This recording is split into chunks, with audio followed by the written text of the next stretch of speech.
వందనాలు. దేవుడి వాక్యభాగం కింద యాకోబు రాసిన పత్రిక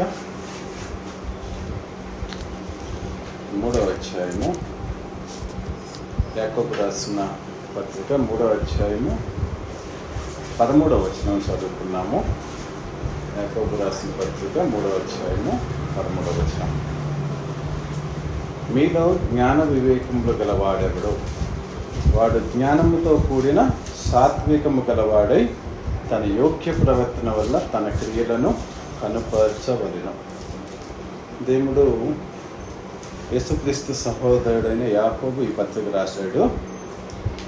ఆయన రాసిన ఈ పత్రికలో ఒక విషయం చెప్తున్నాడు. ఏమని చెప్తున్నాడంటే, మీలో జ్ఞాన వివేకములు గలవాడెవడు, జ్ఞానము వివేకము కలిగిన వాడు ఎవడు అని మనల్ని దేవుణ్ణి ఆరాధించే వ్యక్తులను అడుగుతూ మళ్ళీ దానికి సమాధానం ఏం చెప్తాడంటే, వాడు జ్ఞానముతో కూడిన సాత్వికం కలవాడై తన యోగ్యమైన ప్రవక్తల వల్ల తన క్రియలను కనపరచిన. తను జ్ఞాని అనే విషయాన్ని తన యోగ్యమైన ప్రవర్తన ద్వారా తన క్రియల ద్వారా కనపరుస్తాడు అని చెప్తున్నాడు. దీని గురించి మనము దేవుడి కృప ద్వారా మాట్లాడుకున్నాము. మీలో జ్ఞాన వివేకములు కలవాడెవడు. జ్ఞానము వివేకము, ఈ లోకంలో ఈ లౌకికమైన జ్ఞానం గురించి మనం ఆలోచించినట్లయితే, లోకంలో జ్ఞానవంతులు గొప్ప గొప్ప స్థానాల్లో ఉంటారు. వాళ్ళు చదువులో జ్ఞానవంతులు కావచ్చు, లేకపోతే బలంలో గొప్ప గొప్ప జ్ఞానవంతులు కావచ్చు, రకరకాలైన విషయాల్లో గొప్ప మేధస్సుతో కలిగి ఉండి లోకంలో ప్రశంసించబడుతూ లోకంలో గొప్ప గొప్ప స్థానాల్లో ఉంటారు. కానీ ఈ లోక జ్ఞానం ఏం చేస్తుందంటే, వాళ్ళని ఉప్పొంగ చేస్తుంది, అతిశయించేటట్లు చేస్తుంది, గర్వించేటట్లు మేమే గొప్పవాళ్ళమని లోకంలో ఒక విధమైన అతిశయంతో జీవించేటట్లు చేస్తూ ఉంటుంది. కానీ దేవుడికి వచ్చేటప్పటికల్లా ఈ లోక జ్ఞానం అనేది నిన్ను గొప్పగా ఈ లోకంలో ఉంచుతూ నిన్ను అతిశయించే వ్యక్తిలాగా చేస్తుంది. కానీ ఆత్మీయమైన జ్ఞానం అంటే దేవుడి యొక్క జ్ఞానం కలిగిన వ్యక్తిగా నీవు ఉన్నావా లేదనేది అడుగుతుంది. బైబిల్ గ్రంథంలో ప్రతిదీ చెప్పేది ఏంటంటే, ఆత్మీయమైన జీవితం గురించి చెప్తూ ఆ ఆత్మీయ జీవితంలో అంటే నువ్వు శారీరకమైన జీవితంలో నువ్వు జీవించే విధానంలో ఉన్న లోటుపాట్లను సరిదిద్ది దేవుడికి నచ్చిన బిడ్డలుగా రూపాంతరం చెందించడమే ఈ పరిశుద్ధ గ్రంథం యొక్క కర్తవ్యం అని చెప్పి మనం తెలుసుకోవాలి. ఎందుకంటే మనుషులు తన యొక్క స్వశక్తితో సొంతంగా కొంత జ్ఞానాన్ని సంపాదించుకొని లోకంలో వారి పేరు ప్రఖ్యాతుల మూలంగా గొప్పవాళ్ళని కీర్తించబడుతూ జీవించుతున్నప్పుడు అదంతా నీ జ్ఞానం కాదు, దేవుడిచ్చిన జ్ఞానం ఎంతో గొప్పది అన్న విషయాన్ని ప్రపంచానికి తెలియచేసి ఆ జ్ఞానవంతుడైన దేవుడిని తీసుకొచ్చి నీ జీవితంలో ప్రతిష్ఠించినప్పుడు నీ జీవితంలో నీవు ఎంత అల్పుడివి అన్న సత్యాన్ని తెలుసుకున్న తర్వాత నువ్వు చాలా ప్రశాంతంగా ఉంటావు అన్న సత్యాన్ని దేవుడు చెప్తున్నాడు. మీలో జ్ఞాన వివేకములు గలవాడెవడు. జ్ఞానము, దీని గురించి మనం మాట్లాడుకున్నాం. ఈ సృష్టి ఆరంభంలో దేవుడు తన జ్ఞానము చేత సర్వ సృష్టిని చేసినట్లుంటుంది, నోటి మాటతో. అంటే దేవుడి యొక్క జ్ఞానము ప్రపంచాన్ని తన మాట చేత సృష్టించినట్లుగా మనకు ఉంటుంది. అయితే ఆ జ్ఞానం అనేది ప్రపంచాన్ని సృష్టించడానికి దేవుడి జ్ఞానం ఉపయోగపడింది. మరి ఆ జ్ఞానం కాకోకుండా దేవుడు మనకి ఆత్మీయమైన జ్ఞానాన్ని ఇస్తానని చెప్తున్నాడు. ఆత్మీయమైన జ్ఞానాన్ని మనం తెలుసుకోవాలంటే బైబిల్ గ్రంథంలో దేవుడు చెప్పినట్లుగా మనకి సామెతల గ్రంథము 2వ అధ్యాయం 6వ వచనం ఒకసారి చదువుకున్నాము. సామెతల గ్రంథము, యెహోవాయే జ్ఞానమిచ్చేవాడు, తెలివియు వివేచనయు ఆయన నోట నుండి వచ్చును అని బైబిల్ గ్రంథం చెప్తుంది. యెహోవాయే జ్ఞానం ఇచ్చేవాడు, యెహోవాయే జ్ఞానం ఇచ్చేవాడు, తెలివియు వివేచను ఆయన నోట నుంచి వస్తుంది. మళ్ళీ ఇంకో చాట చూసేటప్పటికల్లా యెహోవా యందు భయభక్తులు కలిగి ఉండటమే జ్ఞానమునకు మూలము అంటారు. అంటే శారీరకమైన ఈ లౌకికమైన జ్ఞానంలో నీకు అంటే శారీరకంగా నీ యొక్క జన్యుపరంగా తల్లిదండ్రుల నుంచి వచ్చిన జ్ఞానంతో నీవు అతిశయించవచ్చు. కానీ ఆత్మీయ జీవితంలోకి వచ్చేటప్పటికల్లా దేవుడి యందు భయభక్తులు కలిగిన జీవితాన్ని నువ్వు ప్రదర్శించటం ద్వారా ఆ దేవుడు నీకు జ్ఞానాన్ని ఇస్తాడు. ఆ జ్ఞానము దేవుడు ఇచ్చేది, అది పైనుండి వచ్చేది. ఆ జ్ఞానంతో నీ జీవితాన్ని నువ్వు సరిదిద్దుకుంటూ ఉంటావు అన్న సత్యాన్ని మనం తెలుసుకోవాలి. మరి ఈ యొక్క బైబిల్ గ్రంథంలో ఈ యొక్క దేవుడి జ్ఞానం గురించి మనం మాట్లాడుకుంటున్నట్లయితే బైబిల్ గ్రంథంలో దేవుడి యొక్క జ్ఞానం గురించి మనం యోబు గ్రంథం 28వ అధ్యాయం 28వ వచనంలో కూడా ఒకటి రాసినట్టు అది చదువుకొని మన వాక్య భాగంలోకి వెళ్దాము. యోబు గ్రంథము 28వ అధ్యాయము 28వ వచనము.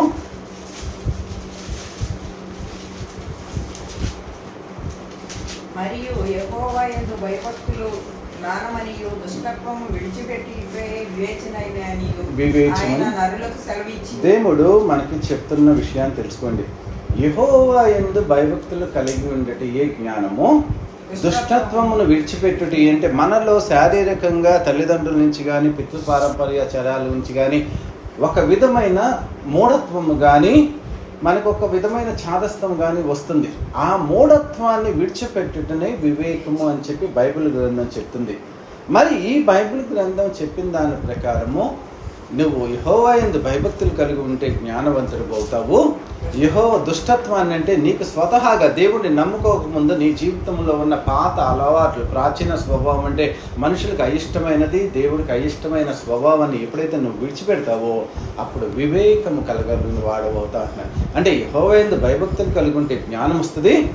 మనలో ఉన్న పాత ప్రాచీనమైన స్వభావాన్ని వదిలిపెట్టేసేసి నవీనమైన స్వభావాన్ని నువ్వు ఎప్పుడైనా సంతరించుకోవటానికి అంటే బైబిల్కి సంబంధించిన దేవుడు చెప్పిన జ్ఞానాన్ని కానీ దేవుడికి చెప్పిన ప్రవర్తనని కానీ నువ్వు కలిగి ఉండటానికి ప్రయత్నిస్తూ ఉంటే నీవు వివేకివి అవుతావు అని చెప్తున్నాడు. ఈ రెండు కూడా నువ్వు దేవుడి యందు భయభక్తులు కలిగి ఉండటం మూలంగా ఆయన్ని వేడుకోవటం మూలంగా నీ జీవితంలో ఆయన ఇస్తాడు అని చెప్పి మన సామెతలు 2 చదువుకున్నాం. అంటే ఆ జ్ఞానాన్ని కానీ తెలివిని కానీ వివేచన కానీ యెహోవాయే ఇస్తాడు అనే సత్యంతో మనం ఆత్మీయ జీవితంలో ముందుకెళ్ళాలి. మళ్ళీ అది మామూలుగా దేవుడు ఏంటంటే ఈ లోక జ్ఞానాన్ని బట్టి నువ్వు అతిశయించొద్దు.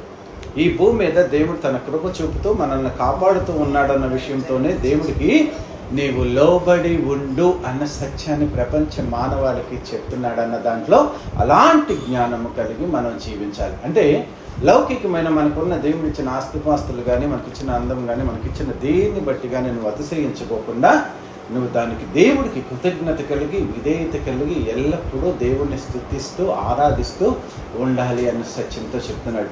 మరి యేసు క్రీస్తు ఈ లోకంలో ఉన్నప్పుడు తనకి కావలసిన వాళ్ళందరికీ ఎవరైతే ఏదైతే అడుగుతుందో వాళ్ళకి జ్ఞానాన్ని ఇస్తాడని ఇదే యాకోబు పత్రిక 1వ అధ్యాయము 5-6 వచనాలు. మీలో ఎవనికైనాను జ్ఞానము కొదువుగా ఉన్న ఎడల అతన్ని దేవుణ్ణి అడగవలెను, అప్పుడు అది అతనికి అనుగ్రహింపబడును. ఆయన ఎవనిని గద్దింపక అందరికి ధారాళంగా దయచేయవాడు. అయితే అతడు ఏ మాత్రమును సందేహింపక విశ్వాసముతో అడగవాలను. సందేహింపువాడు గాలి చేత రేపబడి ఎగిరిపడి సముద్ర తలంగములను పోలి. మీలో ఎవరికైనాను జ్ఞానము కొదువుగా ఉంది. అది ఏ జ్ఞానమైనా కావచ్చు. ఈ లౌకికమైన ఈ లోకములో మనము చదువుకునేటప్పుడు కానీ లేకపోతే ఇతరులతో మాట్లాడేటప్పుడు కానీ నీ జీవితంలో కొన్ని సమస్యలు వచ్చేటప్పుడు ఆ సమస్యల నుంచి వాటిని అధిగమించటానికి నువ్వు ఎలా ప్రవర్తించాలి, నీ ప్రవర్తనలో అంటే ఎంత స్ట్రాంగ్గా ఉండాలి అని చెప్పి రకరకాలైన మన జీవితంలో ఎదురయ్యే ప్రతి దాంట్లో నువ్వు జ్ఞానయుక్తముగా ఉండటానికి కావలసిన జ్ఞానాన్ని దేవుణ్ణి అడుగు. నీ చదువులో కావలసిన జ్ఞానాన్ని దేవుడు అడుగు. నీ జీవితంలో ఎదురయ్యే సమస్యల నుంచి వచ్చే జ్ఞానాన్ని కావలసిన జ్ఞానాన్ని నువ్వు అడుగు. నీకు వచ్చే కష్టాలు కానీ శ్రమలు కానీ బాధలు కానీ ఒక విషయంలో నువ్వు ఏదన్నా ఒక చోట ఆగిపోయి ఎటువంటి డెసిషన్ తీసుకోవాలి, ఎటువైపు వెళ్ళాలి, నేను ఇలా వెళ్ళాలా అలా వెళ్ళాలని ఆలోచిస్తున్నప్పుడు దేవుడి సన్నిధానంలో మోకరించి దేవా నీ జ్ఞానాన్ని నాకు ఇచ్చి నన్ను నీవు నడిపించు దేవా, నేను అప్పుడు తప్పిపోకుండా ఉంటాను, జీవితంలో నష్టపోకుండా ఉంటాను అని నీ కృపను నాకు చూపించు, నీ జ్ఞానాన్ని నాకు ఇవ్వు అని ఏ వ్యక్తి అయితే వేడుకుంటాడో ఆ వ్యక్తిని దేవుడు సరైన జ్ఞానం ఇచ్చి సరైన మార్గంలో నడిపించి తన యొక్క జీవితంలో సంతోషాన్ని ఇస్తాడు. అంతేగాని మన జ్ఞానము శారీరకమైన జ్ఞానాన్ని అనుసరించుకొని మన జీవితాల్లో ప్రతి దాంట్లో మనము నేను చేయాలి, నేను సహాయపడాలి, నేను కూడా ఎంతో కొంత చేయాలని మనం మన యొక్క జ్ఞానం మూలంగా జీవితంలో ఎన్నో కష్టాలు, ఆ కష్టాల నుంచి పూర్తిగా కూలిపోయి బయటికి రాకుండా ఎంతో కష్టపడుతూ జీవితంలో దేవుడి దగ్గర ప్రాధేయపడుతూ నన్ను విడిపించమని మరలా చేస్తూ ఉంటామే. కానీ నీ జ్ఞానముతో నన్ను నడిపించు దేవా, నీ జ్ఞానంతో నన్ను నింపు దేవా, నీ ఎటువంటి అంటే ఈ సమయంలో నేను ఎలా ప్రవర్తించాలి, వివేకము కలిగిన వ్యక్తిలాగా, జ్ఞానం కలిగిన వ్యక్తిలాగా నేను ప్రవేశించేటట్లుగా నాకు నీ సహాయము చేయి దేవా అని ఏ వ్యక్తి అయితే అడుగుతావో వాళ్ళకి ఎవరికైనాను జ్ఞానము కొదువుగా, అంటే నీకు జ్ఞానం లేదనుకుంటా ఉంటుంది, కానీ ఆ సమయానికి దాన్ని ఎదుర్కోవటానికి కావాల్సిన జ్ఞానము కొదువుగా ఉన్నప్పుడు దేవుణ్ణి అడిగితే అప్పుడది అతనికి అనుగ్రహించబడును. ఆయన ఎవరిని గద్దింపక ఆయన అందరికీ ధారాళముగా, నువ్వు కొంచెమే అడుగుతావు, నాకు ఈ ఎగ్జామ్స్ కావాల్సిన శక్తిని, జ్ఞానాన్ని ఇవ్వండి. దేవుడు ఒక్కసారి నీకు జ్ఞానాన్ని అనుగ్రహించాడు అనుకో, తన యొక్క కృప, తన యొక్క దయ, తన యొక్క జాలి కటాక్షం నీ మీద ఉండి నిన్ను సంధించి నీకు కావాల్సిన జ్ఞానాన్ని ఇచ్చాడు అనుకో, ఆ జ్ఞానము నిన్ను నీ జీవితాంతము నిన్ను సరైన మార్గంలో అంటే మంచి వ్యక్తిలాగా తీర్చిదిద్దటానికి ప్రయత్నించు. నువ్వు కొంచెమే అడుగు, కానీ దేవుడు ధారాళంగా దయచేస్తానంటాడు. అంటే మన జీవితంలో ఏమైనా కొదువైనప్పుడు జ్ఞానం అనేది మీ జీవితంలో ప్రతి సమస్య, ప్రతి చోట, ప్రతి జీవితంలో మనకి ప్రతి సమయంలో ఎదురయ్యే ప్రతి శోధనలో నుంచి, ప్రతి కష్టంలో నుంచి, ప్రతి దాంట్లో, ప్రతి మార్గంలో, నువ్వు చేసే ప్రతి పనిలోనైనా దేవా నీ జ్ఞానాన్ని నాకు దయచేయి, ఈ విషయంలో నీ జ్ఞానం చొప్పున నన్ను నడిపించు, అప్పుడు నేను జీవితంలో అత్యున్నతమైన స్థానంలో, అంటే నీ చేత ఆశీర్వదించే జీవిత విధానాన్ని కలిగి ఉంటానని ఏ వ్యక్తి అయితే ఆలోచించి దేవుణ్ణి అడుగుతాడో ఆ వ్యక్తి తన జీవితంలో సరైన మార్గంలో నడుస్తున్నట్లుగా బైబిల్ గ్రంథం చెప్తుంది. అంటే అలాంటి జ్ఞానాన్ని దేవుడు ఇస్తానని చెప్తున్నాడు. అంటే అదే మరి యేసుక్రీస్తు ఈ లోకంలో ఉన్నప్పుడు కూడా మనల్ని తనకి ఏం కావాలనేది అడుగుమని చెప్పాడు. అప్పుడు మత్తయి సువార్త 10వ అధ్యాయంలో 16 నుంచి 20 వచనాల దాకా చదువుకున్నాం ఒకసారి. మత్తయి సువార్త 10వ అధ్యాయంలో 16 నుంచి 20 వచనాలు. అంటే యేసుక్రీస్తు తన శిష్యుల్ని అప్పుడు సువార్త సేవకు పంపిస్తున్నాడు. ఇప్పుడు కూడా మనం క్రైస్తవులుగా నమ్ముకొని, అంటే ఈ యొక్క దేశంలో మనం ఏంటంటే అన్యజనుల కింద, వాళ్ళకి పరాయి వాళ్ళ కింద ఎన్నో శోధనలు వస్తూ ఉంటాయి. ఆ రోజు ఇశ్రాయేల్ దేశంలోనే సేవ చేయడానికి యేసుక్రీస్తు శిష్యులు వెళ్ళినప్పుడు వాళ్ళే ఎన్నో సమస్యలు ఫేస్ చేస్తుంటే, ఈ రోజు నాడు మనం ఈ యొక్క అంటే హిందూ దేశంలో ఉండి క్రిస్టియన్స్గా మనం నమ్ముకోవడం మూలంగా ఎన్నో కష్టాలు వస్తున్నాయి. కాబట్టి అలాంటి కష్టాల్లో కూడా మీరు నా సహాయాన్ని అడిగితే నేను మిమ్మల్ని నడిపిస్తాను, నా జ్ఞానంతో మిమ్మల్ని నడిపిస్తానని చెప్తున్నాడు. ఇక్కడ 16వ వచనం నుంచి చదువుకున్నాము. ఇదిగో తోడేళ్ల మధ్యకు గొర్రెలను పంపినట్లు నేను మిమ్మల్ని పంపుచున్నాను గనుక పాముల వలె వివేకులను పావురముల వలె నిష్కపటులనై ఉండడి అని చెప్తున్నాడు. మనుషులను గురించి జాగ్రత్త పడుడి. వారు మిమ్మల్ని మహాసభలకు అప్పగించి తమ సమాజ మందిరములలో మిమ్మల్ని కొరడాలతో కొట్టిందురు. వీరికి అన్ని జనులకు సాక్షాత్తమై నా నిమిత్తము అధిపతుల యొద్దకును రాజుల యొద్దకును తేబెదరు. వారు మిమ్మల్ని అప్పగించినప్పుడు ఎలాగూ మాట్లాడదుమో, ఏమి చెప్పుదమో అని చింతింపకుడి. మీరేమి చెప్పవలనో అది ఆ గడియలోనే మీకు అనుగ్రహింపబడును. మీ తండ్రి ఆత్మ మాట్లాడుచున్నాడే గాని మాట్లాడువారు మీరు చాలమ్మా. అంటే ఇక్కడ ఈ యొక్క దినాల్లో మనం ఆత్మీయ జీవితంలో జీవిస్తున్నప్పుడు రకరకాలైన కష్టాలు వస్తున్నప్పుడు మీరు పాముల వలె జాగ్రత్తగా, అంటే వివేకుల్లాగా ఉండాలి, పావురాల వలె నిష్కపటులుగా ఉండాలని చెప్తున్నాడు. మన జ్ఞానము మనల్ని ఏం చేసేదంటే వివేకం కలిగిన వ్యక్తుల్లాగా, నిష్కపటులాగా ఉంచేటట్లుగా ఉంటే మనకి ఏదైనా కష్టాలు వచ్చినప్పుడు ఆ కష్ట సమయంలో నీవు ఏమి చేయాలని, ఏం మాట్లాడాలి, ఏం చేయాలి, ఈ సమయంలో నేను ఎటువంటి డిసిషన్ తీసుకోవాలని చెప్పి అనుకున్నప్పుడు, వారు మిమ్మల్ని అప్పగించినప్పుడు అనే పదం తీసేలా కానీ ఎలాగో మాట్లాడదాము, ఏమి చెప్పదము అని చింతింపుకోకుండా మీరేమి చెప్పవలనో అది ఆ ఘడియలోనే మీకు అనుగ్రహింపబడను. అంటే దేవుడి యొక్క జ్ఞానము నీకు ముందే చెప్పడు, కానీ నీలో ఉండి నిన్ను బలవంతుడుగా, నిన్ను శక్తివంతుడుగా చేసి ధైర్యవంతుడుగా నిన్ను నిలబెట్టినప్పుడు ఆ సమయంలో నీవు ఏం మాట్లాడాలి, ఏం చేయాలి, వాళ్ళకి ఏం సమాధానం చెప్పాలనేది నువ్వు ఆలోచించకుండానే దేవుడు ఆ సమయంలో తన యొక్క ఆత్మతో నీలో జ్ఞానాన్ని పుట్టించి తన జ్ఞాన వాక్కులని హృదయ అంతరంగంలో ఉంచి వాళ్ళతో నువ్వు చక్కగా జ్ఞానయుక్తంగా మాట్లాడేటట్లుగా నీ హృదయ అంతరంగంలో దేవుడు తన ఆత్మ ద్వారా పనిచేస్తాడని చెప్తాడు. అంటే దేవుడికి నమ్మకంగా ఉండి దేవుడితో జీవిస్తూ దేవాని జ్ఞానాన్ని నాకు ఇవ్వని ఏ వ్యక్తి అయితే అడుగుతూ ఉంటాడో ఆ వ్యక్తికి ఏం చేస్తాడంటే తన యొక్క ఆత్మని మీలో ఉంచి ఆయనే మాట్లాడుతూ మీ తరపున ఆయన మాట్లాడుతూ జ్ఞానయుక్తమైన మాటలతో ఎవరికి ఎటువంటి సమాధానం చెప్పాలనేది దేవాది దేవుడే చెప్తాడని చెప్పినాడు. అంటే మీకేది కొదువుగా ఉందా, మీకు జ్ఞానం కొదువండి అంటే అందరూ మమ్మల్ని అంటున్నారు, వాళ్ళకి మేము సమాధానం చెప్పలేకోకుండా మేమేంటో చేతకాని వాళ్ళలాగా ఉంటున్నాము అని చెప్పి నిరాశ చెందకోకుండా, దేవా నీ జ్ఞానాన్ని నాకు ఇవ్వు, దేవా నీ యొక్క శక్తిని నాకు ఇవ్వు, నీ ఆత్మతో నన్ను నడిపించు, నేను జ్ఞానయుక్తంగా మాట్లాడేట్లో ఏ వ్యక్తికి ఎలా సమాధానం, ఏ సమయంలో ఏం చెప్పాలి, ఎలా మాట్లాడాలనే ఆ జ్ఞానాన్ని నువ్వు నాకు ఇవ్వు దేవా అంటే దేవుడు ఆకాశం నుంచి తన యొక్క జ్ఞానాన్ని నీకు నాకు ఇవ్వటానికి ఇష్టపడతాడు అన్న సత్యాన్ని. ఇదే విషయాన్ని మరలా లోకాసు వార్తలో చూస్తే 21వ అధ్యాయం 15వ వచనం మనం చూస్తున్నాము. లోకాసు వార్త 21వ అధ్యాయం 15వ వచనము.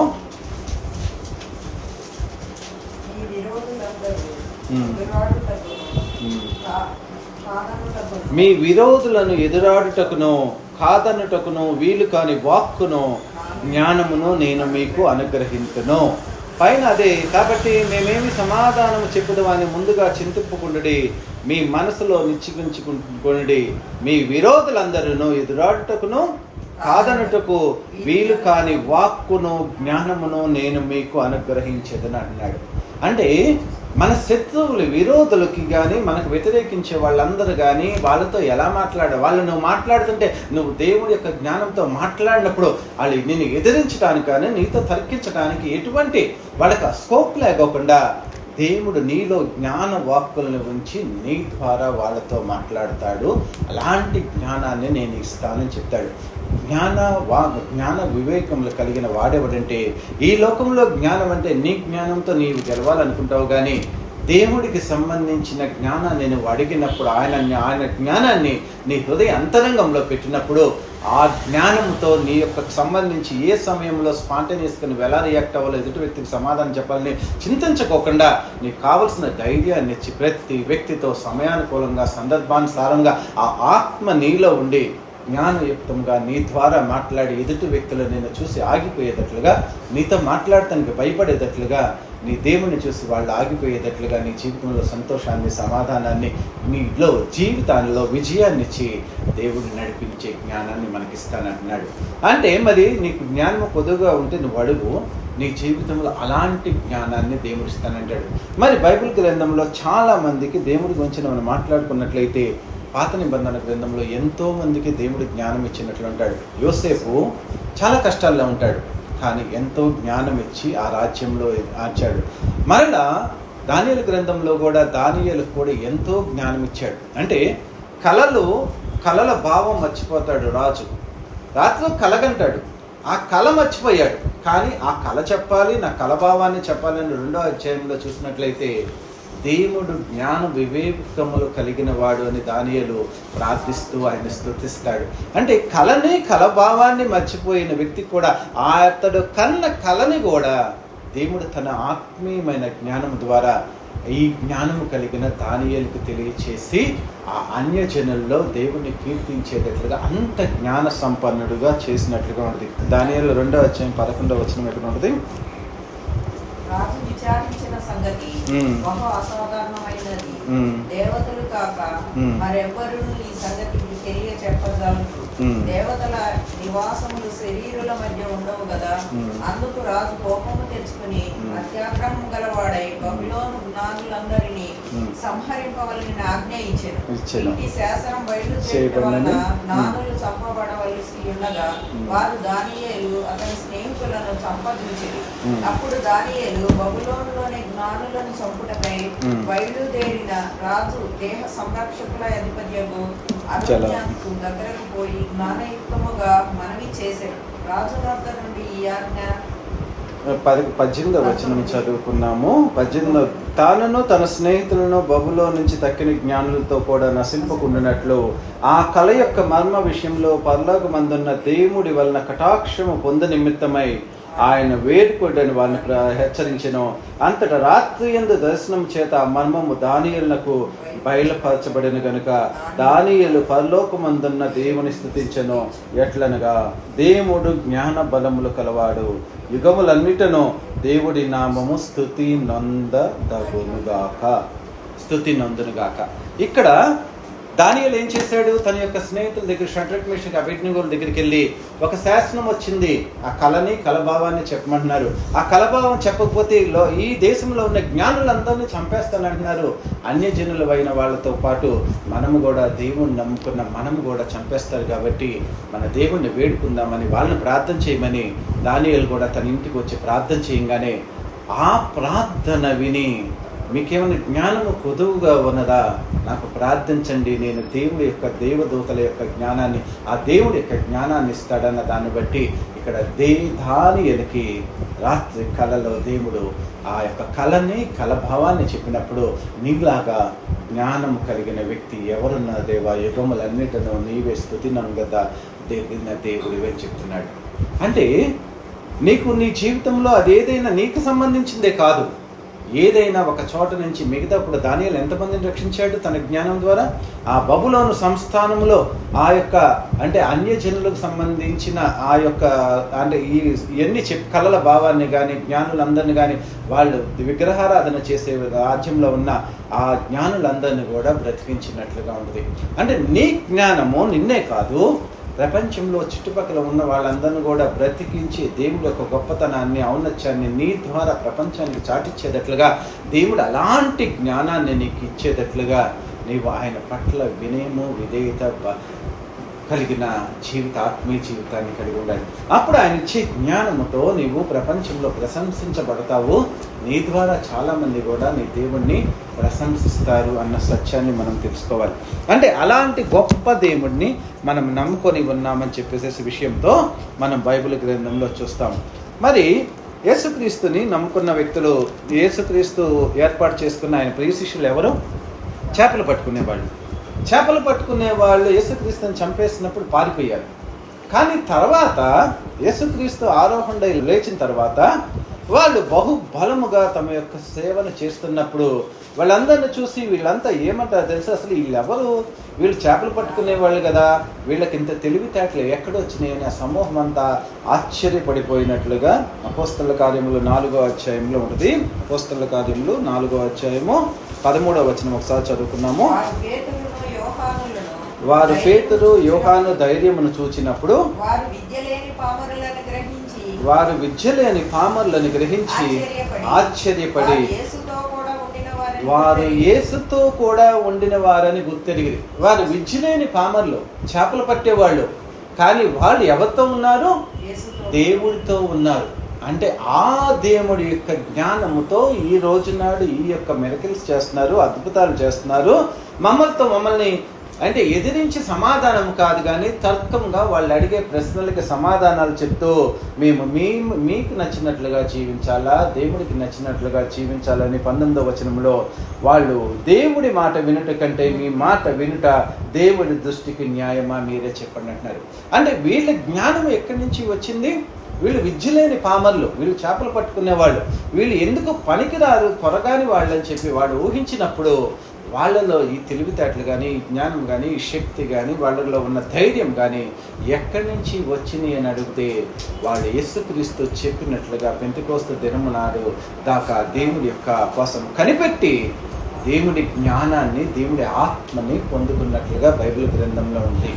మరి మన జీవితంలో కూడా లౌకికమైన జ్ఞానాన్ని, ఈ లోకంలో మనకు కావాల్సిన జ్ఞానాన్ని దేవుడి నుంచి పొందుకోవచ్చు, ఆత్మీయమైన జ్ఞానాన్ని కూడా నువ్వు పొందుకోవచ్చు. ఇక్కడ వీళ్ళు దేవుడి స్వార్థను ప్రకటిస్తున్నారంటే ఆత్మీయమైన జ్ఞానంతో నిండుకొని లోకంలో నశించిపోయే ప్రతి వ్యక్తికి స్వార్థ చెప్పి ఆయన ద్వారానే మీకు రక్షణ కలుగుతుంది, ఆయనే నిజమైన దేవుడు, ఏ వ్యక్తిని అయితే మీరు చంపేశారో ఆ వ్యక్తే మీ జీవితంలో మూలాధారము, ఆయన ద్వారా పరలోక రాజ్యానికి వెళ్తారని ధైర్యముగా చెప్పగలిగిన జ్ఞానాన్ని నీకు ఇస్తాడు. భయపడుతూ ఉండే జ్ఞానం కాదు, ఈ లోకంలో పుస్తకాల వరకు పరిమితమైన జ్ఞానం కాకుండా దేవుడి గురించి సాక్షిగా ఉండే జీవితాన్ని కలిగిన జీవితాన్ని దేవుడు ఇస్తాడు. అది జ్ఞానం అంటే. యెహోవా యందు భయభక్తులు కలిగిన వారికి ఆయన తెలివి వివేచన ఇస్తాడు. ఆ తెలివి, జ్ఞానము, వివేచన నిన్న జీవితంలో ధైర్యం కలిగిన వ్యక్తిగా, శక్తి కలిగిన వ్యక్తిలాగా, గొప్ప గొప్ప మర్మాలను తెలుసుకునే వ్యక్తిలాగా, అందరి ఎదురుగా ధైర్యంగా దేవుడి గురించి సాక్ష్యం ఇచ్చేటట్లుగా నీ దేవుడి నామాన్ని మహిమపరిచే వ్యక్తిలాగా నువ్వు జీవిస్తామని చెప్తాడు. మరి అదే స్టెఫెన్ అనే వ్యక్తి వాళ్ళతో మాట్లాడినప్పుడు 6వ అధ్యాయము 10వ వచనం ఒకసారి చదువుకున్నాము. మాట్లాడుటయందు కొందరు వచ్చి స్టెఫనుతో తర్కించిరి గాని మాట్లాడుట యందు అతడు అగుపరిచిన జ్ఞానమును అతడిని ప్రేరేపించిన ఆత్మను వారు ఎదిరింపలేకపోయింది. అంటే స్టెఫన్తో వచ్చి తర్కించారు. కానీ ఈ స్టెఫను ఎలాంటోడు అనేది 5వ వచనంలో ఉన్నది. ఆ మాట జన సమూహములందరికీ ఇష్టమైనందున వారు విశ్వాసముతోనూ పరిశుద్ధాత్మతో నిండుకొన్న వారిని ఏర్పాటు చేసుకున్నారు. అంటే పరిశుద్ధాత్మతోనూ విశ్వాసముతోనూ అంటే దేవుడు ఎందు అచంచలమైన విశ్వాసము కలిగి దేవుడి పరిశుద్ధాత్మను కలిగిన ఆ యొక్క స్టెఫను మాట్లాడుతూ ఎందునో ఆయన అగుపరిచిన జ్ఞానం అంటే దేవదూతల జ్ఞానంతో అతను మాట్లాడితే వాళ్ళు తర్కించారు కానీ ఆయన గెలవలేకపోయారంటే వాళ్ళ జ్ఞానము దేవుడి యొక్క జ్ఞానము వాళ్ళకి అందకోకుండా వాళ్ళంతా ఓడిపోయేటట్లుగా ఉంది. ఇక్కడ కరెక్ట్గా చక్కగా చెప్తా, తర్కించదు కానీ మాట్లాడుతూ ఎందునో అతడు అగుపరిచిన జ్ఞానమును అతన్ని ప్రేరేపించిన ఆత్మను వారు ఎదిరింపలేకపోయేది.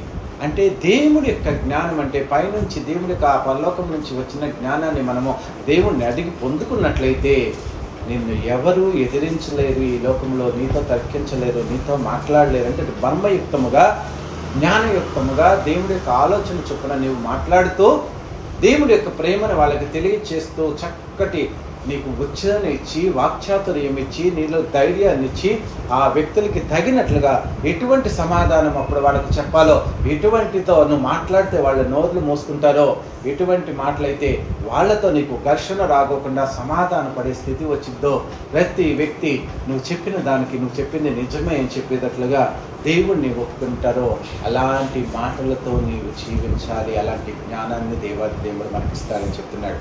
మరి అటువంటి జ్ఞానాన్ని దేవుడు మన జీవితంలో మనకి ఇవ్వాలని ఈ లోకానికి వచ్చాడు. ప్రతి వ్యక్తికి జ్ఞానం ఇచ్చాడు. ఎందుకంటే చేపలు పట్టుకునే వాళ్ళకి ఆ 12 మందికి ఎంత జ్ఞానం ఇచ్చాడు?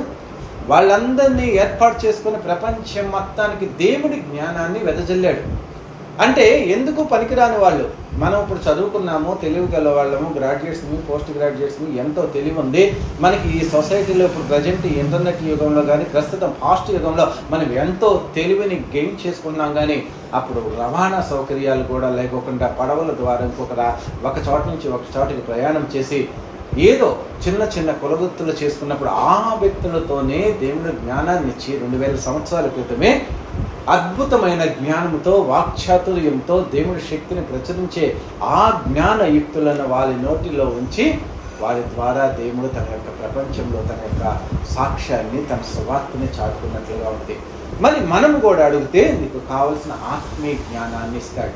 అవి మనము యొక్క క్రియలు అంటే దేవుడిని అడగాలి. అవి మన క్రియారూపంగా మనం ఆ జ్ఞానాన్ని పొందుకొని మన జ్ఞానయుక్తంగా దేవుడి యొక్క వాక్యాన్ని ప్రకటిస్తూ ప్రతి వ్యక్తితో మళ్ళీ ఆ వాక్యము ఎదుటి వ్యక్తిని హత్య చేయకూడదు కానీ సమాధాన స్థితి కలిగి ఉండేటట్లుగా దేవుడి వాక్యాన్ని చక్కగా చెప్పినట్లు.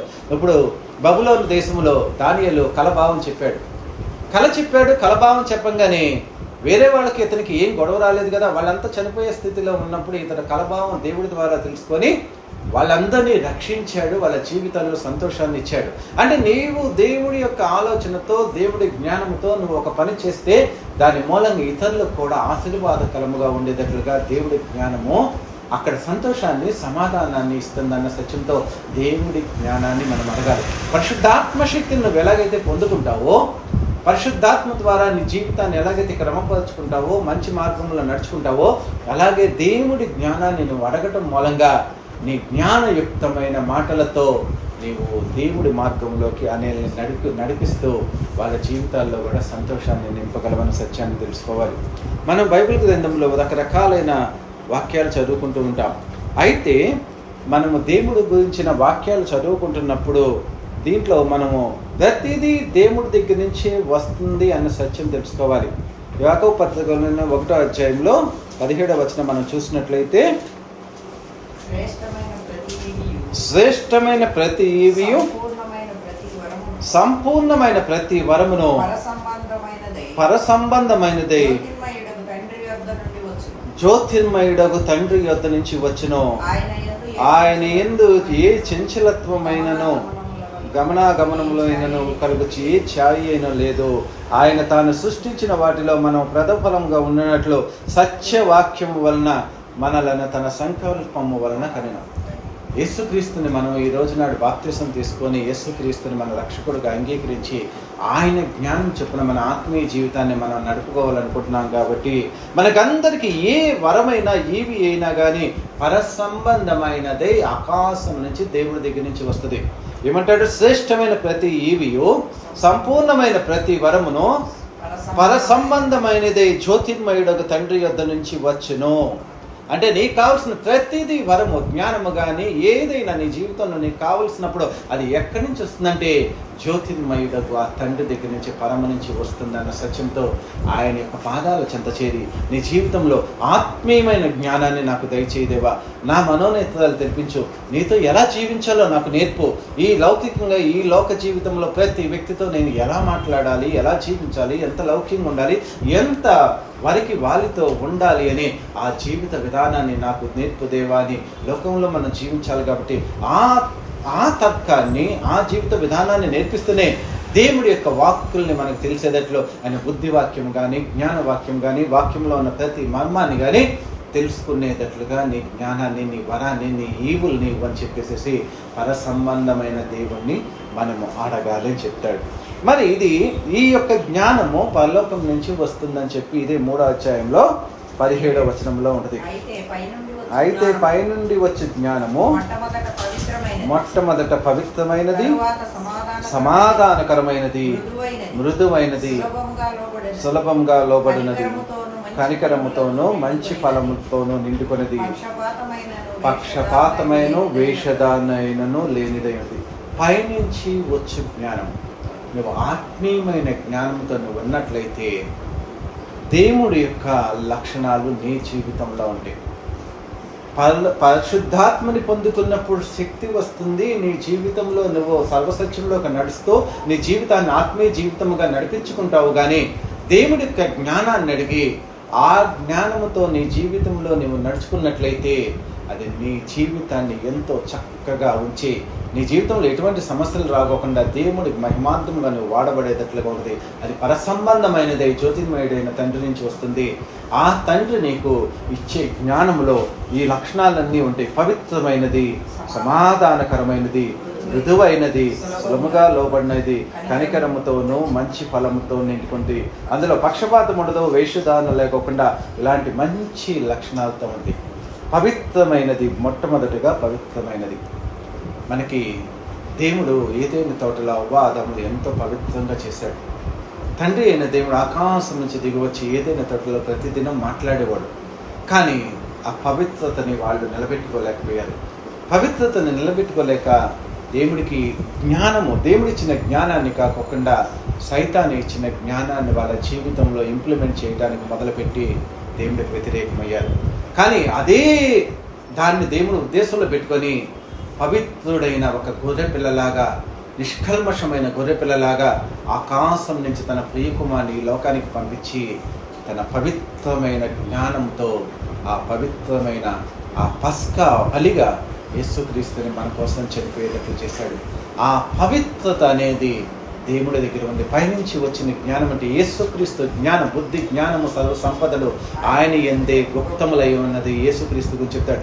బుద్ధి సృష్టి ఆరంభంలోనే యేసుక్రీస్తు అక్కడ ఉండి సృష్టిని చేసినట్లుగా, జ్ఞానానికి ఆధారం ఆయనే అనేటట్లుగా సామెతల గ్రంథం 8వ అధ్యాయంలో మీరు చూసుకుంటే ఉంది. అంటే బుద్ధి జ్ఞానము సర్వ సంపదలు నీ దేవుడు ఎందుకు గుప్తమైంది. ఆ జ్ఞానానికి సంపద అయిన ఆ బుద్ధికి, జ్ఞానానికి, సర్వ సంపదలకి జ్ఞానయుక్తమైన ఆ దేవాది దేవుడు ఆకాశం నుంచి మన కోసము పవిత్రుడుగా వచ్చి, నిష్కల్మషుడుగా వచ్చి నీ కొరకు నా కొరకు చనిపోయి పవిత్రమైన జీవితాన్ని జీవించాలని చెప్తాడు. అంటే దేవుడి దగ్గర నుంచి వచ్చిన జ్ఞానం ఏ రూపంలో ఉందో తెలుసా? పవిత్రముగా ఉన్నది. అలాంటి మనము కూడా ఆయన రక్తంలో కడగబడి పరిశుద్ధమైన వ్యక్తులుగా జీవించడానికి మనం స్థిరపరచుకున్నప్పుడు మనలో దేవుడు పెట్టే జ్ఞానము కూడా నీ జీవితాన్ని పవిత్రంగా చేస్తుంది. ఎలాంటి పవిత్రత చేస్తుందంటే, సినాయి కొండ మీద దేవుడు 10 ఆజ్ఞలు ఇస్తాడు 20వ అధ్యాయంలో. 10వ ఆజ్ఞలు ఎంత పవిత్రమైనయో తెలుసా? ఆకాశంలో దేవుడు తన మహిమతో వచ్చి మోషేతో 40 దినాలు మాట్లాడుతూ తన యొక్క ప్రియమైన ఆజ్ఞలన్నింటినీ చెప్తాడు. కానీ కిందకు వచ్చేటప్పటికల్లా పైనుంచి వచ్చిన జ్ఞానము నీ జీవితాన్ని మార్చేటట్లుగా ధర్మశాస్త్రాన్ని ఇస్తే కింద అహరోను ఏం చేస్తాడో తెలుసా? దూడలను చేసుకొని పాపం చేస్తూ విగ్రహారాధన చేస్తూ దేవుడికి వ్యతిరేకమైన చేస్తాడు. పైనుంచి వచ్చే జ్ఞానం ఏంటంటే నీకు ఆత్మీయమైన వ్యక్తిగా, గొప్ప వ్యక్తిగా, నేను పవిత్రమైన వ్యక్తిలాగా తీర్చిదిద్దడానికి ప్రయత్నిస్తే ఈ లౌకికమైన జ్ఞానంతో ఆహారం దూడలను చేసుకొని తాగి తందనాలాడి దాన్ని ఆరాధిస్తూ అదే దేవుడు అనుకొని భ్రమించేటట్లుగా ఈ లోక జ్ఞానము మనల్ని భ్రమింప చేస్తూ లోకంలోని తినటము, తాగటము, సుఖించటము వీటితోనే ఉంది. కానీ దేవుడు పైనుంచి వచ్చిన ఆ జ్ఞానముతో ఆ కొండ మీద ఏం చెప్తాడో తెలుసా? 24వ అధ్యాయం నుంచి 30వ అధ్యాయం దాకా పరిశుద్ధ స్థలాన్ని ఎలా కట్టాలి, దేవుని ఆలయాన్ని ఎలా కట్టాలి, వాటి యొక్క వర్ణనలు, వివరణలు ఎంతో స్పష్టంగా మోషేకి చెప్తాడు. దేవాది దేవుడు తన పైనుంచి వచ్చిన జ్ఞానంతో మందిరం ఎలా ఉండాలి, ఏ ప్లేస్లో ఎలా ఉండాలి, ఏది ఎలా కట్టాలి, ఏది బంగారంతో కట్టాలి, ఏది వెండితో చేయాలి, ఏది తుమ్మకరతో చేయాలని, ఏది ఎలాగో యాజకుడి వస్త్రాలు ఎలా ఉండాలి, ఎంతో వివరణాత్మకంగా పవిత్రమైన వివరణని ఆ సీనాయి కొండవే నుంచి మోషేకి చెప్తాడు. మరి మోషేకి చెప్పిన వ్యక్తి మరి ఆ యొక్క మందిరాన్ని కట్టడానికి కావలసిన జ్ఞానం కలిగిన వ్యక్తిని కూడా చెప్పాలి కదా. అలాంటి జ్ఞాన సంపూర్ణుడుగా బెసలేలను చేసినట్లుగా నిర్గమకాండం 31వ అధ్యాయంలో చెప్తాడు. అది ఒకసారి చదువుకున్నాం మనము. మొదటి 2వ వచనం నుంచి చదివితే 1వ వచనం నుంచి చదువు. నిర్గమకాండము 31వ అధ్యాయము. మరియు యెహోవా మోషేతో ఇట్లాడెను, చూడుము, నేను యూదా గోత్రములో ఊరు మనవడును ఊరు కుమారుడైన బెసలేను పేరు గలవానని పిలిచి విచిత్రమైన పనులు కల్పించుటకును, బంగారుతోను పొదుగుటకై రత్నములను, సానబెట్టై కర్రను చెక్కుటకును, సమస్త విధములైన పనులను చేయుటకును జ్ఞాన విద్య దేవుడి ఆత్మపూర్ణునిగా చేశాడు. ఇక్కడ బెసలేలుని ఎంత ఆత్మపూర్ణునిగా చేశాడో తెలుసా?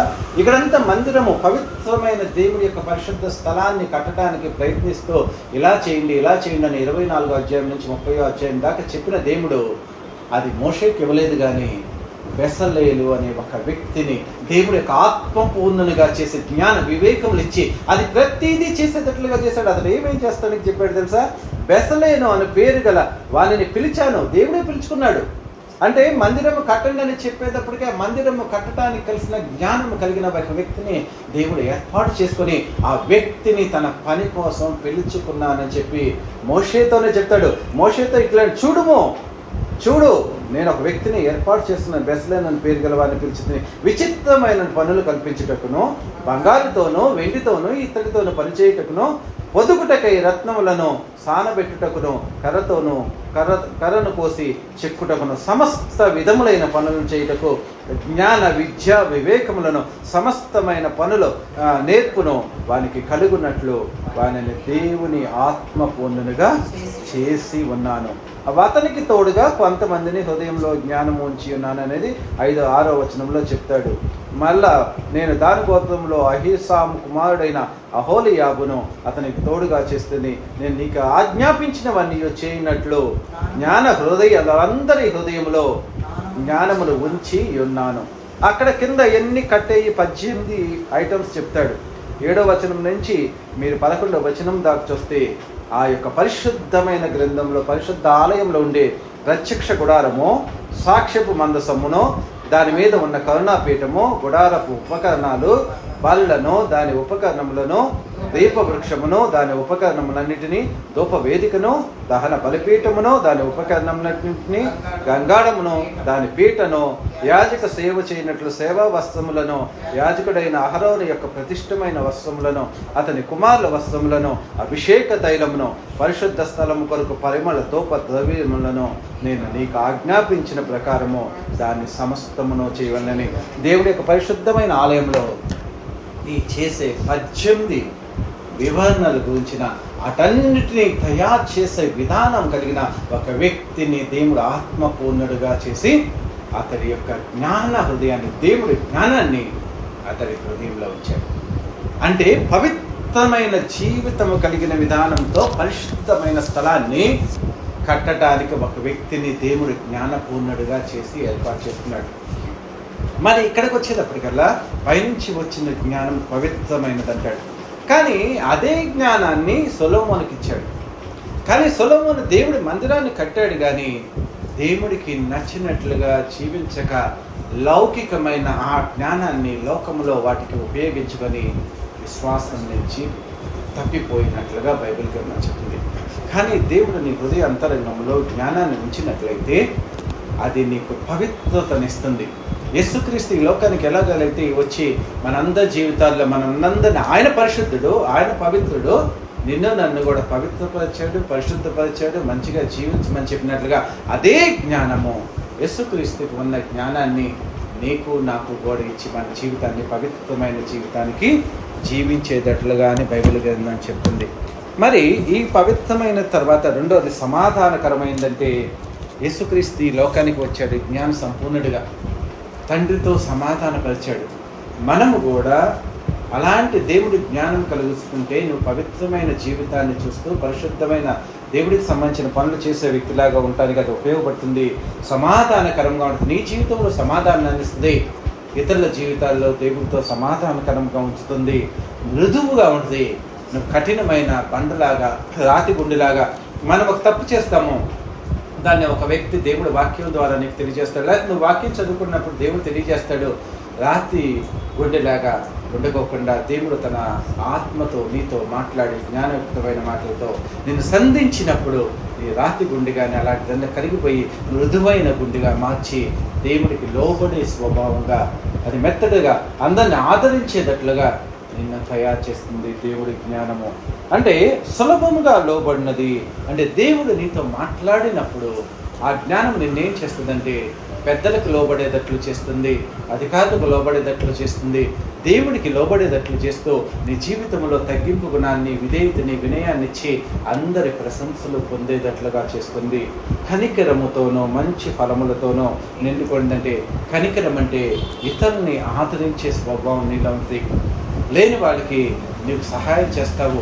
ఎవరైతే మళ్ళా దేవుడు తెలియదో వాళ్ళందరి జీవితాల్లో కూడా దేవుడి యొక్క ఉన్నతమైన వ్యక్తిత్వాన్ని తెలియచేసి దేవుడి గురించిన వివరణ ఇచ్చి వాళ్ళని కూడా దేవుడి మార్గంలోకి నడిపించడానికి నువ్వు ప్రయత్నిస్తూ, నువ్వు కనికరం అంటే వాళ్ళ శారీరకమైన అవసరతలు తీస్తూనే ఆత్మీయంగా వాళ్ళ జీవితం నాశనం అయిపోతుంది కాబట్టి, నరకానికి వెళ్ళిపోతారు కాబట్టి, దాని మీద కూడా నీవు కనికరం చూపించి ఆ వ్యక్తులని దేవుడి మార్గంలోకి నడిపించాలనే ఆ ఆలోచనని కనికరం అంటాం. అంటే లోకంలో నువ్వు దయ చూపించావంటే కావాల్సిన అవసరాలు తీర్చావు, కానీ కనికరం అంటే కనికరమయుడా అనే దేవుడి గురించి, యేసుక్రీస్తు గురించి మనం పాటలు పాడుకుంటాం. కనికరమయుడా అంటే ఈ లోకానికి మనల్ని కనికరించి లౌకికమైన భౌతికమైన అవసరాలు తీర్చడానికి వచ్చాడు, నీ ఆత్మని రక్షించడానికి, నిన్ను పరిశుద్ధపరిచి దేవుడి రాజ్యానికి తీసుకెళ్ళగలిగిన గొప్ప ఔన్నత్యం కలిగిన వ్యక్తిగా నిన్ను తీర్చిదిద్దడానికి వచ్చాడు. కాబట్టి ఆ కనికరమయుడైన దేవుడి యొక్క రూపాన్ని, ఈ అజ్ఞానం అనేది నీ యొక్క హృదయ అంతరంగంలో పెట్టి లౌకికమైన నీకంటే తక్కువ వాళ్ళకి సహాయం చేసేటట్టుగా నీ మనసును ప్రేరేపిస్తుంది. ఎవరైతే దేవుడి యొక్క విచక్షణ లేకుండా లోకంలో నశించిపోతూ ఉంటారో వాళ్ళకు కూడా దేవుడి మార్గాన్ని తెలియచేసేటట్లుగా ఉంటుంది. లాస్ట్కి వచ్చేటప్పటికల్లా మంచి ఫలములంటే దేవుడి యొక్క ఆత్మ ఫలములు అవి కలిగిన వ్యక్తిలాగా నిన్ను తీర్చిదిద్దుతుంది. అంటే ఫలము అంటే నువ్వు దేవుళ్ళ ఆత్మలో ఫలిస్తున్నావంటే ప్రేమ, సంతోషము, సమాధానము, దీర్ఘశాంతము, దయాళుత్వము, మంచితనము, విశ్వాసము, సాత్వికము, ఆశానిగ్రహమని ఆశలను నిగ్రహించుకుంటూ దేవుడికి ఇష్టమైన వ్యక్తిలాగా, ప్రేమించే వ్యక్తిలాగా నేను మారుస్తూ మంచి ఫలాలతో నిండుకునేటట్లుగా నీ జీవితంలో అంటే దేవుడి యొక్క స్వారూప్యంలోకి మార్చబడే వ్యక్తిలాగా ఆ జ్ఞానం నిన్ను రూపాంతరం చెందుతుంది. దీంట్లో ఎటువంటి పక్షపాతం ఉండదు, వేషధారణ లేకోకుండా నువ్వు ఉన్నది ఉన్నట్లుగా జీవించే విధానాన్ని స్ట్రైట్ ఫార్వర్డ్ లైఫ్ లాగా ఉన్న వ్యక్తిలాగా నిన్ను మార్చడానికి ప్రయత్నిస్తుంది.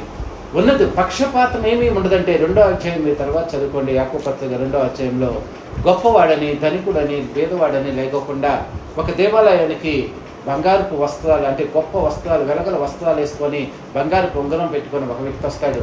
తర్వాత పేదవాడు ఒకడు వస్తాడు. ఇద్దరిలో నువ్వు అక్కడ ఉండి ఇద్దరిని 2 కోణాలతో చూస్తే నువ్వు పక్షపాతపు దృష్టి కలిగిన వ్యక్తిలాగా ఉంటావు. దేవుడు ఇద్దరిని చర్చికి పంపించినప్పుడు, దేవుడి సన్నిధానంకి వచ్చినప్పుడు నువ్వు దేవుడి ప్రతినిధిగా వాళ్ళిద్దరిని ఒకే ఆలోచనతో దేవుడు వాక్యాన్ని చెప్పించి దేవుడు ప్రేమ కలిగిన వ్యక్తిగా నువ్వు ఉండాలి. అలాంటి వేషధారణ కొంటే నువ్వు అపరాధి అవుతావని 2వ అధ్యాయంలో 1 నుంచి 14 వచనాలు మీరు తర్వాత చదువుకోండి. దీంట్లో వేషధారణ అనే దానికి పక్షపాతం దృష్టితో చూసేవాడిని దేవుడు అపరాధిగా ఎంచుతాడు. అలాంటి పక్షపాతం అనేది లేని వ్యక్తిగా, అందరినీ సమ దృష్టితో చూస్తూ అందరినీ ప్రేమించే వ్యక్తిగా పైనుంచి వచ్చే జ్ఞానము నేర్పుతుందన్న సత్యాన్ని తెలుసుకోవాలి. ఇలాంటి గొప్ప ఔన్నత్యంతో కూడిన వ్యక్తుల్లాగా మనల్ని తీర్చిదిద్దటానికి దేవుడు ఈ లోకానికి వచ్చాడు. అంటే దేవుడి జ్ఞానము ఫైనల్గా మనల్ని దేవుడి చేత ఆశీర్వదించబడే వ్యక్తుల్లాగా తీర్చిదిద్దటానికి ప్రయత్నిస్తుంది. అంటే మత్తయి సువార్త 5వ అధ్యాయంలో దేవుడు ధన్యతలు అంటే మనం ఎలాగ ఆశీర్వదించబడతామని చెప్తాడు. ఆ ఆశీర్వాదంలో నువ్వు గొప్ప విషయం ఏంటంటే 5వ అధ్యాయం 8వ వచనం చదువుకుందాము. వారి దేవుని చూచెదరు. ఈ జ్ఞానము ఎలాంటిదంటే నిన్ను పవిత్రపరుస్తుంది, సమాధానపరుస్తుంది, నిన్ను కనికరము మంచి ఫలాలతో నిండిన వ్యక్తిలాగా ఉంటుంది. కానీ ఈ జ్ఞానము నిన్ను హృదయ శుద్ధి కలిగిన వ్యక్తిలాగా చేస్తుంది. ఆ శుద్ధీకరించబడిన జీవితముతో దేవుణ్ణి చూస్తావు. అంటే ఆ జ్ఞానము కలిగిన హృదయంతో నీవు ఉన్నప్పుడు దానిలో ప్రార్థన చేయగానే వెంటనే దేవుడు ఏమంటాడు, నీవు నాకు బహుప్రియుడు అంటాడు. అంటే ఆ జ్ఞాన వాక్కుల్ని దేవుడు ఎప్పుడైతే నీలో ఉంచాడో, దేవుడి జ్ఞానాన్ని అంటే తన జ్ఞానాన్ని నీలో ఉంచి తన క్రియల్ని నీ ద్వారా దేవుడు చేస్తున్నాడంటే నీ హృదయము శుద్ధీకరించబడి పవిత్రపరచబడి దేవుడు నీ హృదయ అంతరంగంలో ఉండటానికి ఒక దేవుడి యొక్క నిలయముగా, దేవుడి యొక్క ఆ నిలయం అంటే ఆలయంలాగా ఉండటానికి నువ్వు ప్రతిష్ఠించినట్లు దేవుడు తన జ్ఞాన వాక్కులు మాకు ఎక్కడి నుంచి వస్తుంది? హృదయంలో నుంచే కదా. నోట్లో నుంచి నేను పలకాలన్నా కానీ లోపల నుంచి నా హృదయం చెప్తేనే మాట్లాడతాను. అంటే నీ హృదయాంతరంగంలో దేవుడు తన జ్ఞాన వాక్కుల్ని ఉంచడం మూలంగా నీ హృదయం శుద్ధీకరించబడి నువ్వు పవిత్రపరచబడితే దేవుణ్ణి చూసే శక్తినిస్తాడు. అంటే నీ యొక్క జ్ఞానం, ఆ జ్ఞానాన్ని కొదువుగా ఉందని చెప్పి నువ్వు దేవుణ్ణి ఎప్పుడైతే అడుగుతావో ఆయన ఇతరుల్ని ఎదురాడి అంటే నీ శత్రువుని జయించడానికి కావాల్సిన జ్ఞానం అది ఇస్తాడు. ఎక్కడ ఏ సమయంలో ఎటువంటి పరిస్థితుల్లో నువ్వు అక్కడ ఎటువంటి విధానంతో మాట్లాడి వాళ్ళతో సమాధానకర స్థితి తీసుకురావడం కావాల్సిందో ఇస్తాడు. పరిశుద్ధాత్మని ఇస్తాడు నువ్వు అడిగిన. అలాంటి దేవుడి యొక్క జ్ఞానాన్ని మనం అడుగుతాం. లోకంలో జ్ఞానం మనం ఉప్పొంగ చేస్తుంది, అతిశయింప చేస్తుంది, గర్వంగా తయారు చేస్తూ లోకంలో గొప్పగా ఉండి మనం ఇతరులతో సమాధాన స్థితి లేకుండా గొడవలకి, కక్షలకి, కార్పణ్యాలకి కారణం కావచ్చు. కానీ ఆకాశం నుంచి యేసుక్రీస్తు ఇచ్చే జ్ఞానము మనల్ని పవిత్రపరుస్తుంది, పరిశుద్ధపరుస్తుంది, మనలో సమాధానాన్ని ఇస్తుంది. మనల్ని మంచి వ్యక్తులుగా, విధేయత కలిగిన వ్యక్తులుగా, దేవుడికి లోబడే వ్యక్తులుగా, సమాజంలో ఉన్న పెద్దలందరికీ లోబడే వ్యక్తులుగా, మంచి వ్యక్తిగా, మంచి ఆధ్యాత్మిక జీవితం కలిగిన వ్యక్తిగా, దేవుడి యొక్క లక్షణాన్ని ప్రపంచానికి చూపించే వ్యక్తులుగా తీర్చిదిద్దుతుంది. మరి నువ్వు ఏ జ్ఞానంతో ఉండాలని కోరుకుంటున్నావు? యేసుక్రీస్తు శిష్యులకి వీళ్ళు పామర్లు కదా, విచ్చిలేని వాళ్ళు కదా, చేపలు పట్టుకునే వాళ్ళు కదా, వీళ్ళకి ఇంత జ్ఞానం ఎక్కడి నుంచి వచ్చిందంటే వాళ్ళు యేసుక్రీస్తుతో కూడా ఉన్న వాళ్ళని గుర్తిరిగారు. అంటే నీ యొక్క జ్ఞానము నీ లౌకికమైన దాని కాకోకుండా నీ జ్ఞానము దేవుడి నుంచి నువ్వు పొందుకున్నదని ఎదుటి వ్యక్తులు చూసేటట్లుగా, అది నిన్ను సర్వసత్యంలోకి నడిపించేటట్లుగా, నిన్ను పరిశుద్ధపరిచేటట్లుగా, నిన్ను పవిత్రపరిచేటట్లుగా, ప్రతి వ్యక్తితో సమాధానపరిచేటట్లుగా, అది జ్యోతిర్మయుడైన తండ్రి యొద్ద నుంచి ప్రతి వరము, ప్రతి నీకు కావాల్సిన జ్ఞానమంతా వస్తుంది బైబిల్ గ్రంథం చెప్తుంది. ప్రియమైన దేవుని బిడ్డలారా, అలాంటి దేవుడి జ్ఞానాన్ని మనం అడుగుతాము. మన ఆత్మీయ జీవితంలో ఎన్నో అడుగుతూ ఉంటాము. మనం పరిశుద్ధాత్మను అడుగుతాము, దేవుడు సహాయం చేయమని అడుగుతాం, మన జీవితంలో సంతోషాన్ని ఇవ్వమంటాం, మన జీవితాల్లో ఆదరణ ఇవ్వమని అడుగుతాం. అలాగే అన్నిటినీ ఇచ్చే దేవుడు నీకు జ్ఞానము కొదువుగా ఉంటే ఈ లోకంలో జీవించడం చాలా కష్టం. ప్రతి వ్యక్తిని మనం ఎదిరించాలంటే ప్రతి వ్యక్తితో గొడవలు అవుతూనే ఉంటాయి. కాబట్టి తెలివితో నీ జ్ఞానాన్ని, నీ వివేకాన్ని నాకు ఇవ్వు. సాత్వికతతో కూడిన క్రియల ద్వారా జ్ఞానాన్ని నేను ప్రదర్శించే వ్యక్తిలాగా నన్ను తీర్చిదిద్దు దేవా. అలాంటి వ్యక్తిగా నాకు నీ సహాయం చేయమని ఎవరైతే దేవుణ్ణి అడుగుతారో వాళ్ళకి ఆ జ్ఞాన వివేకములు కలిగిన ఆత్మనిచ్చి, బెసలేలుకి ఇచ్చిన ఆత్మనిచ్చి, బెసలేలు ద్వారా మందిరాన్ని కట్టించి ఎలాగైతే దేవుడి యొక్క పనిని జరిగించే వ్యక్తిలాగా ఏర్పాటు చేసుకున్నాడో, మళ్ళా తన యొక్క శిష్యుల ద్వారా ఎలాగైతే తన సేవను చేసుకున్నాడో, ఎలాగైతే దానియేలు ద్వారా ఆ నెబుకద్నెజరు బబులోను సంస్థానంలో దేవుడి నామ ఘనత కోసం వాడుకున్నారో, మనల్ని కూడా మనమున్న ఏరియాలోనో, మనం చదువుకున్న స్థలాల్లో, మనం ఉన్న ప్రతి స్థలంలో దేవుడు తన జ్ఞానంతో నింపి తన జ్ఞాన వాక్కుల్ని మనలో ఉంచి వివేకముగా నడుచుకోవటం ఎలాగో నేర్పి అందరితో మంచి సత్సంబంధాలు కలిగిన వ్యక్తిగా తీర్చుతాడు. అలాంటి జ్ఞానాన్ని మీరు కోరుకోండి. దేవుడు తన కృపని మీకు సమృద్ధిగా ఇచ్చి మిమ్మల్ని నడిపించిన కాక.